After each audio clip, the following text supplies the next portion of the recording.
આવનારું 2024નું વર્ષ તમારા mobile budget ઉપર ભારે પડવાનું છે. જીઓ, વોડાફોન, એરટેલ તેમના રિચાર્જ પ્લાન મોંઘા કરવાની તૈયારીમાં છે.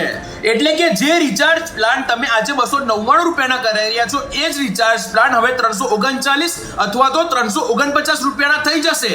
આ કહાની માત્ર રિચાર્જ પ્લાન વધારવાની નથી, આ કહાની છે એક ગેમ પ્લાનની જે ચૂપચાપ ચાલી રહ્યો છે.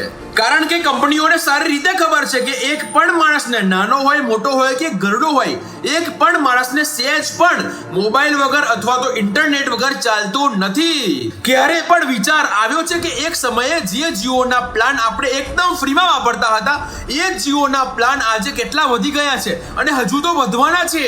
માર્કેટ રિપોર્ટ અનુસાર 10 થી 15% રિચાર્જ પ્લાનમાં વધારો થવાનો છે ડિસેમ્બર 2025 ની આજુબાજુમાં. કંપનીઓ એમનું પ્રોફિટ બનાવી રહી છે અને તમે લોકો ટાઈમ વેસ્ટ કરી રહ્યા છો, ટાઈમ પાસ કરી રહ્યા છો. નીચે કોમેન્ટ બોક્સમાં જરૂરથી લખજો કે તમે 2021માં કેટલા રૂપિયાનું રિચાર્જ કરાવતા હતા, આજે તમે કેટલા રૂપિયાનું રિચાર્જ કરાવો છો અને 2026માં તમે રિચાર્જ કરાવશો કે પછી તમે આખા પરિવારના સભ્યો ભેગા થઈને વાઈફાઈ ખરીદી લેશો.